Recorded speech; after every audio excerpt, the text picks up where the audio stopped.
Alright guys, so I've been playing a ton of Apex Legends, as I'm sure most people have right now.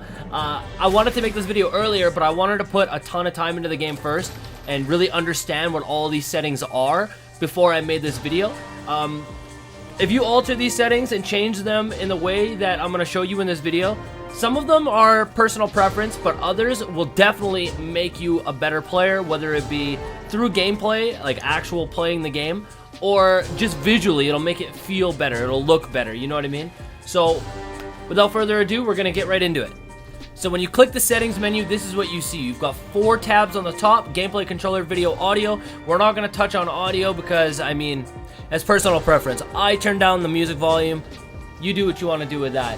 We're going to talk about the main ones under the gameplay setting, the controller setting, as well as the video setting. Now, mind you, a lot of these are personal preference, so you alter it how you want to alter it, but I'm going to give you my preferences, and I'm going to tell you a couple things that you should change, regardless of personal preference, just because it will be better. So for starters, the main ones, obviously sensitivity, completely personal preference, whatever you feel comfortable with. But then you've also got the response curve. Now I can make an entire video talking about response curve. If you come from Overwatch, then you know what it's like to have a ridiculous amount of different aim settings.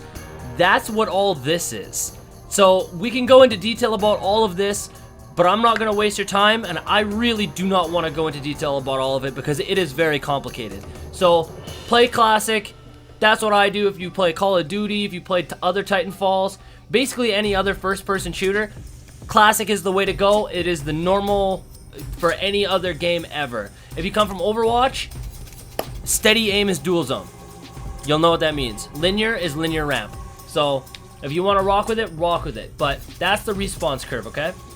Next, I want to briefly touch on dead zones because this one might affect a lot of you guys. So if you have a really old controller, and let's say your controller is just sitting on your desk, right? And your crosshairs are moving a tiny little bit. If it's doing that, put the dead zone to large. Or if your character's just slowly walking and you're not touching your controller, put it to large. The larger your dead zone, the less sway you're gonna have when you're moving. Default is small, so if you're not having that problem, keep it on small. But if you're having that little sway problem where you're not touching your controller and your character's moving or your crosshairs are moving, put it on large and the problem will go away. Alright guys, now this is one of the most important ones. This was a game changer for me. So under the video tab, you're going to see a setting called field of view. Now it's just as it sounds. Field of view is what you see in game. So the lower your field of view, the less you see. The higher it is, the more you see.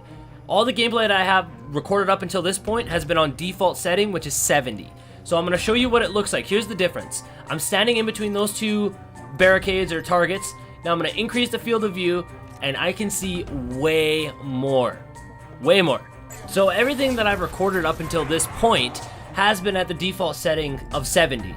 Now when I switched it to the max setting, it took a little bit of getting used to, but let me tell you, it improved my gameplay immensely. Like, tenfold. It's incredible how much more you can get done. You see way more. The only thing that I have to say that you'll take a little bit in getting used to, okay? The thing that you got to get used to the most is distances, because when your field of view is wider, your distances feel farther away. So you might think that you're out of range to somebody with a Peacekeeper, which is the shotgun, but in reality they're a lot closer than you think, and then they bop you and you're dead. So the only thing that you kind of got to get used to is distancing. I don't know why I keep messing that up. Distancing, you got to get used to that, but other than that, I highly recommend it. Get used to it. You should definitely play on that. Now, one of the most important settings, in my opinion, is the damage numbers. By default, it is set to stacking.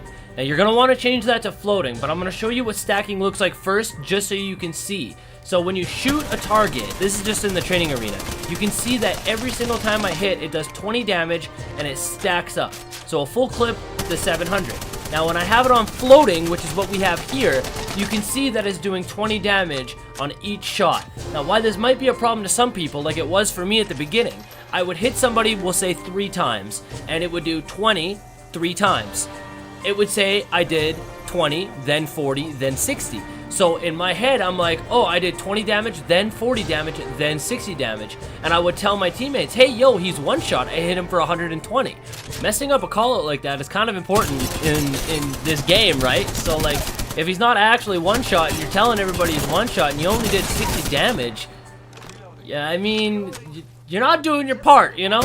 Whereas, if you have it on floating, at least you know exactly what you're doing. You can do the math yourself. You can figure it out. I highly recommend it. Switch it to floating if you haven't already. That's the next one. Besides the field of view, that's another important one. Now, the last thing I want to touch on is the interact prompt style. I recommend it to be on default if you're not familiar with the game, but you can also switch it to compact. Now, obviously, when you have it on default, this is what it looks like when you're going to pick up a weapon, ammo, whatever you're going to pick up in the game, right?